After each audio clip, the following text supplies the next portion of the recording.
Hello and welcome, this is Shivers, and today we'll be reading 3 creepy stories, which I got from the Let's Not Meet subreddit.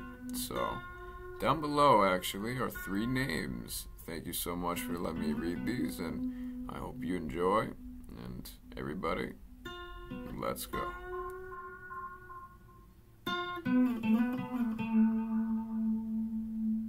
Number 1. So, currently, I'm typing this inside my closet because this is currently still happening. A mild rewind to earlier tonight. A little over an hour ago, I started hearing noises in my backyard. Now, I'm a slightly paranoid person, and these sounded larger than a stray dog or a cat. They sounded, I swear to all that's divine, like a person rummaging and mushing around leaves and tapping on the fences. I told my uncle, but he dismissed it, saying it was a stray animal.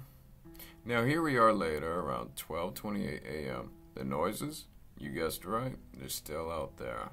This time, they're soft-talking. I peek out the cracks of my blinds, and behold, there's a weird lady about a foot away from my window, half-naked, scraggly hair, dead-eyed, and something serious. She's got her rake in one arm, which makes me grab my phone, dial 911 as fast as I can, and text my uncle. He's in the house, but I don't want to alert the strange woman outside our window. I make a break from my closet after he promises to deal with the cops, and he told me to get in there and be silent. Now, it's around 12:51. At 12:35 a.m., she was singing so loud I could hear her, a song in French, a song about dead kids, from what I understand from it. She's still out there, in my yard, and the cops aren't here yet. I'm still in my closet, so hey, creepy lady in my yard, I pray we never meet again. Number 2. Okay, so I live in Finland, in a decently sized little suburb. At around 7 p.m. today, I went to meet with a few friends at a small local shopping center, located right next to me. Across the street, I saw this old lady standing in the cold, with her handbag and her full clothing. It was around 5 Celsius. Wait a minute, excuse me. -5 Celsius at the time. I came back and she was still there an hour later, in the same spot. But you know what? Some people are waiting for rides, and it's nothing unusual, so I thought nothing of it. At around 1 a.m., I took my dog for a walk. Then I saw her, still standing there. I got slightly creeped out this time. I was around 5 meters away, and I was about to ask if everything was okay since she was still standing in the cold for so long. But in my mind, I knew something was up. Then she let out a demonic scream, with moaning and groaning right before I could put in a single word. Needless to say, I was speed-walking away. 15 minutes later, I came back from my walk, and she was staring right at me. And I mean right at me. After that happened, I ran to my door. I dialed 911. The voice answered, and suddenly it cut out. I checked my phone, and of course it ran out of signal. I suddenly felt the urge to watch my door, and I saw the old lady staring at me through my door's window. At this point, I was paralyzed with fear, not being sure if I was in a bad dream or actually if this was happening. I booked it to my bedroom and dialed around a minute later when I received signal. Around 5 minutes later, I checked my door. Thankfully, she wasn't there. I went outside, and I checked around my house. She was back at the same spot across the street with her red handbag. I waited around 10 minutes, and the police showed up. Then another 10 minutes passed, and the ambulance arrived. They took her in, and around 5 minutes later, they drove away with her. I'm guessing she escaped from an old person's home, whatever you call them. Probably lived there a decade ago or so. And now, as an old demented folk, she was going back home. Needless to say, this creeped me out, and I'm not sure I want to think about this anymore.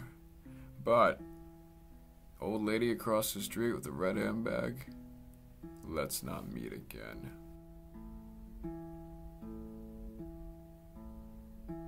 Number 3.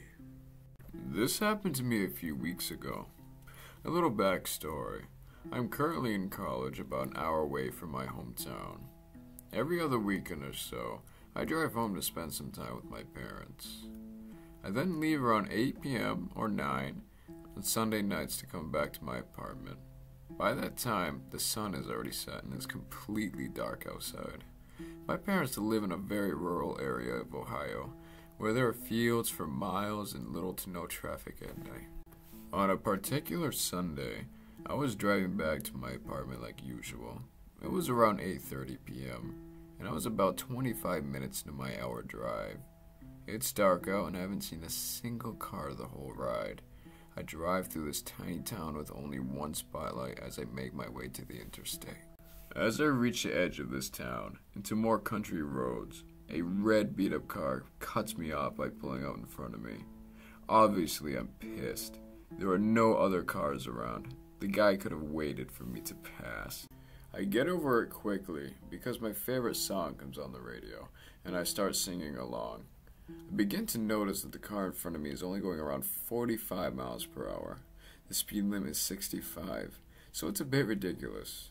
I look for ways to pass him, but an intersection is coming up. I decide to wait and see if he goes a different direction than me. It's a 4-way intersection, pitch black with no one else around. As we come closer to it, the car in front of me switches on its hazards and stops in the middle of the road. I slow down so I don't hit him. I see the driver's side window roll down and an arm wave at me as if it's calling over for help.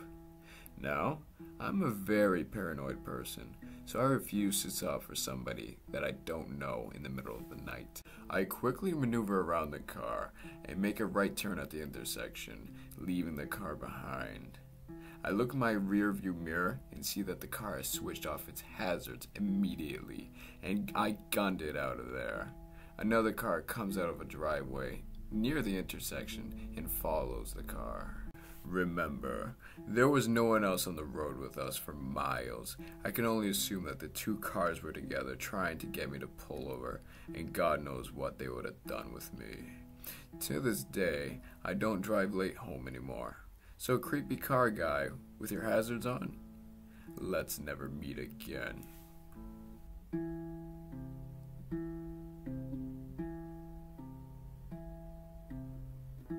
Hello there. If you made it this far, I hope you enjoyed that content.